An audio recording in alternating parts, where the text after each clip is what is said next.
Hey everyone, Becky here. My head is still racing about AEW Road Rager. Oh my gosh, what a show. As you may know, or maybe not, this was AEW's first show on the road since early 2020 because of the pandemic. Tonight they were in Miami, Florida, and this show completely blew me away. Um, Gonna go through what I like best about this show. Again, as always, this is not a thorough review. I'm just cherry picking my favorite moments. So, with that in mind, let's get started. First up, let's talk about Matt Sydal versus Andrade El Idolo making his in ring debut for AEW. First off, this was definitely a great debut for Andrade. I knew going in, of course, that he would be going over Matt Sydal because it's Andrade. He has to win his debut match. But I was curious to see how it would play out, and I found myself completely satisfied with the contest I saw. Matt Sydal really loses nothing by losing to Andrade, as it was clearly a close contest between the two. You did feel like it could have gone either way. Though I am sad that by losing, Matt Sydal will be bumped from the number 5 ranking among singles competitors, but hopefully he'll get it back soon. He really does deserve a legit world title shot down the road, so hopefully he gets his win back soon. Moving on, let's talk about the Chris Jericho MJF face-off. And before I get into the meat of their segment, I've got to address the elephant in the room. I'm pretty sure, and you can correct me if I'm wrong, that this is the first time in AEW history that we had a fan jump the barricade and attempt to assault a wrestler, though AEW wisely kept the incident largely off camera. All I'll say about it is that both Jericho and MJF handled the incident beautifully, and by the end of the segment, I'd almost forgotten it happened.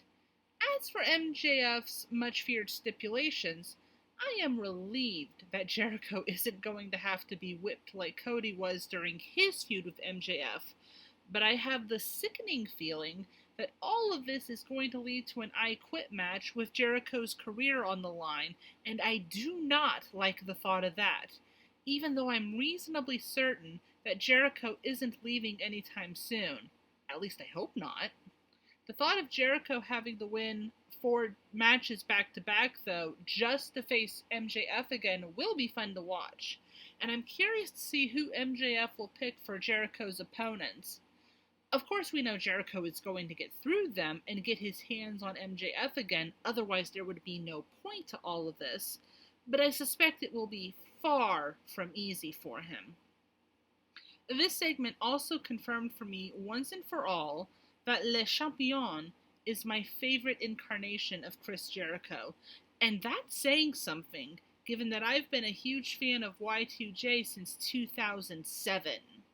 But as Jericho himself said tonight, Y2J died a long time ago, and so I will be a fan of Le Champion forever after.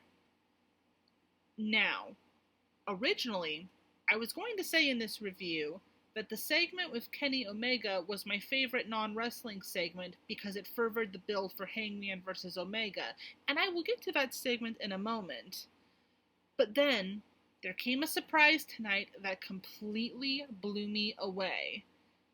Out of nowhere, Tommy bleeping End, the former Aleister Black, is in AEW, and how we got to this point was nothing short of brilliant. You see, during the opening contest between Cody and QT Marshall, the lights briefly went out, and it was blamed on the weather, which makes sense since there is a hurricane currently battering Florida, so I put it out of my mind, and we went on.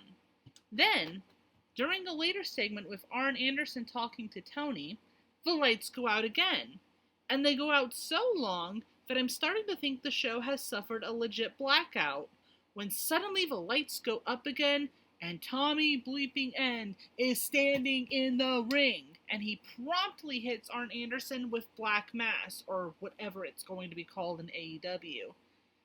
And with Tommy End, now called Malachi Black apparently, showing up and confronting Cody, it's clear to me that the first blackout was no accident.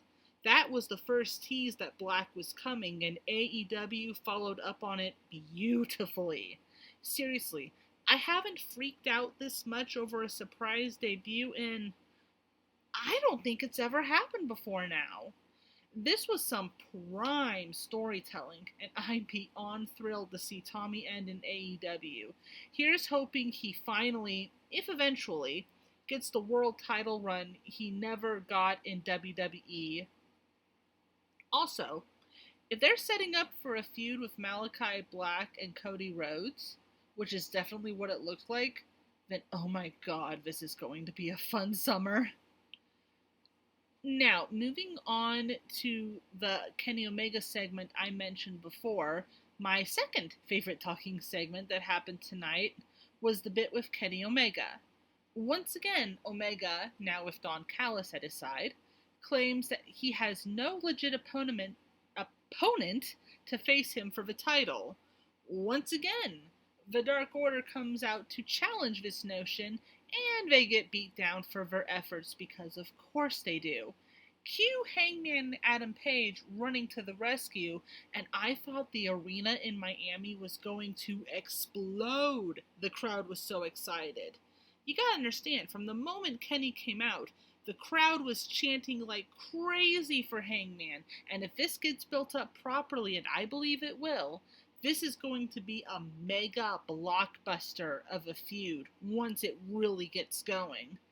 Watching Hangman and Omega trade words in the ring, if only briefly, got my heart racing, and I'm already itching to see these two lock up for the title.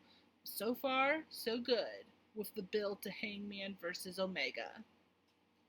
And then we have the main event of tonight's show, the Young Bucks versus Eddie Kingston and Penta El Zero Miedo for the AEW World Tag Team Championship in a street fight. Holy bleep!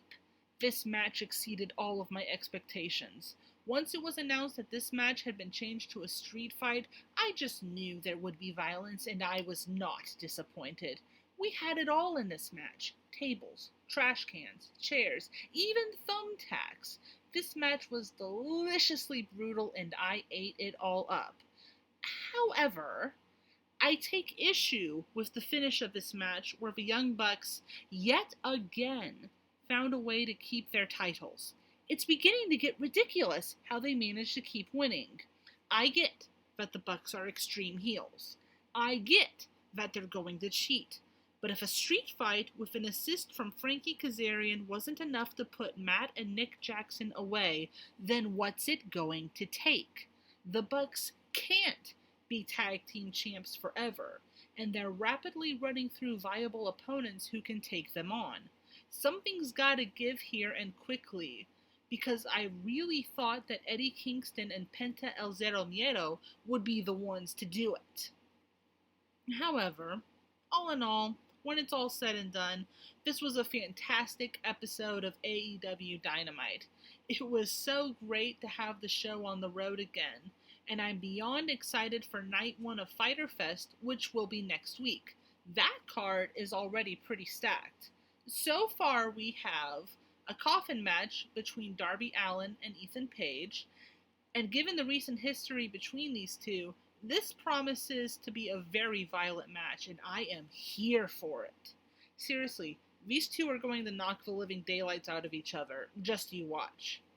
Then, in an exciting announcement, we have Jon Moxley versus Carl Anderson for the IWGP United States Championship, and finally, Moxley is coming back! I was wondering how long he would stay away after his baby daughter was born, and now we know he's coming back next week. While the shows haven't been bad, far from it, it just hasn't been the same without Moxley, and him versus Carl Anderson should be a great match to watch. Then we have Penelope Ford versus Yuka Sakazaki. This is going to be a lot of fun for me. I have sorely missed Yuka Sakazaki, and I'm so happy she's back. Penelope Ford is also a lot of fun to watch too, and I just know these two will tear the house down because they're both really good.